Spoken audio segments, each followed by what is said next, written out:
Conference کا ہے کہ جو ڈی ڈی سی کے چناؤ ہونے جا رہے ہیں 17 اکتوبر کو یونین گورنمنٹ آف انڈیا اور Jammu Kashmir union territory government نے امینڈمنٹ لائی ہے جموں کشمیر پنچایتی راج ایکٹ کے اندر، جموں کشمیر پنچایتی راج ایکٹ 1989 کے تحت، اس ایکٹ کے تحت جس کے تحت ہمارے پنچایت کے فرسٹ ٹائر کے الیکشن ہوئے تھے 2018 کے اندر، پھر سیکنڈ ٹائر کے الیکشن ہوئے 2019 کے اندر، وہ جموں کشمیر پنچایتی راج ایکٹ کے تحت ہمارے الیکشنز ہوئے تھے۔ اسی کے تحت اب تھرڈ ٹائر کے الیکشن ہونے تھے اور اس ایکٹ کے تحت بی ڈی سی کے اندر جو B D C chairpersons ہمارے الیکٹ ہوئے تھے انہی کو اب تھرڈ ٹائر کے اندر جانا تھا، انہی کی ڈسٹرکٹ ڈیولپمنٹ بورڈ بننا تھا، انہی لوگوں میں سے ڈسٹرکٹ کا ایک چیئرمین بننا تھا اور وہی اس کا الیکٹورل کالج ہونا تھا۔ لیکن سرکار نے پالیٹیشنز کے کہنے پر اور پالیٹیشنز کی ایک سازش کے تحت ان کے لیے راستہ کھولنے کے لیے، کیونکہ گزشتہ 3 برس سے جب سے جموں کشمیر کے اندر جو سول سرکار تھی، پولیٹیکل گورنمنٹ تھی، جب سے اس کو ڈسمس کیا گیا، ہمارے جموں کشمیر کے تمام پالیٹیشن جو تھے اور دوسری طرف سے پنچایتی راج آنے کی وجہ سے وہ جاب لیس ہو گئے ہوئے تھے۔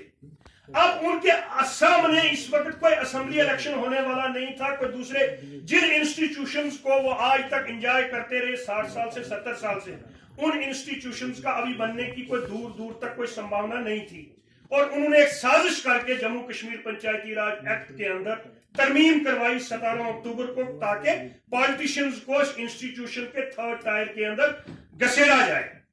اس سازش کا جب ہمیں پتا چلا، جس کی وجہ سے ہمیں یہ خطرہ ہے اور ہم نے یہ محسوس کیا ہے کہ پنچایت سسٹم جو ہم نے جموں کشمیر کے اندر کھڑا کیا تھا اس کو ایک ویک کرنے کی کوشش کی گئی اور وہ ویک ہو رہا ہے، کیونکہ جب وہاں پر ایک بلاک کے اندر جہاں پر already B D C chairperson جو ہے الیکٹڈ ہے، وہیں پر ٹیریٹوریل کانسٹیٹوئنسی کے 2 نمائندے یا کئی بلاکوں کے اندر 3 نمائندے آ رہے ہیں۔ کل اگر ہمیں کوئی پلان ویٹ کروانا ہے، ایک پلان ہمیں ویٹ کروانا ہے بی ڈی سی چیئرمین کو، وہ کہتا ہے یہاں پر یہ سڑک بننی ہے، یہ پل بننا ہے، اور آگے جو ٹیریٹوریل نمائندہ ہوگا وہ اس کو ریجیکٹ کر دیتا ہے، تو سامنے والا افسر اب B D C chairperson کی سنے گا یا کہ اس ٹیریٹوریل نمائندے کی سنے گا، کیونکہ وہ بھی الیکٹڈ ہے۔ اب اس پر اس سازش کو روکنے کی خاطر آل جموں اینڈ کشمیر پنچایت کانفرنس نے ویک لانگ کنسلٹیشن، جو 20 ڈسٹرکٹس ہیں ہمارے جموں کشمیر کے، اس وقت ایگزسٹنگ جو جموں کشمیر ہمارا ہے اس کے 20 ڈسٹرکٹس میں کنسلٹیشن کرنے کے بعد ہم نے اس سیاسی سازش کو سیاسی طور پر لڑنے کا فیصلہ کیا ہے، اور ہم نے یہ فیصلہ کیا ہے کہ تمام جتنی بھی 280 ڈسٹرکٹ ڈیولپمنٹ کونسلز کی سیٹس کہ الیکشن جموں کشمیر سرکار یہاں پر کروانے جا رہی ہے، پالیٹیشنز کو اس میں گھسیڑنے کے لیے پنچایتی راج کے اندر ہم نے وہ تمام 280 سیٹس جو ہیں وہ کنٹیسٹ کرنی ہے، اور انڈیپینڈنٹ طور پر کنٹیسٹ کریں گے، جس طریقے سے 2019 کے اندر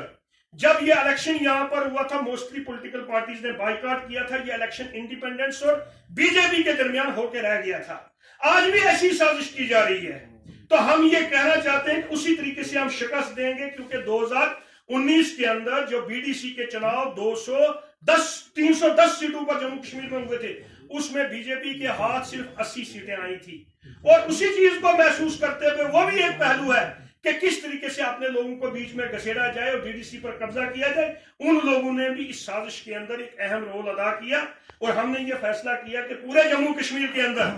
ہمارے جو نمائندے ہوں گے انڈیپینڈنٹ 280 نمائندے، تمام سیٹیں ہم لڑیں گے، اور ہم ان لوگوں کو پنچایت سسٹم کے اندر داخل نہیں ہونے دیں گے جو چور دروازے سے انہوں نے ہمارے ایکٹ کے اندر ڈاکہ ڈال کے ہمارے پنچایتی سسٹم کے اندر وہ قبضہ کرنے کی جو کوشش کر رہے ہیں۔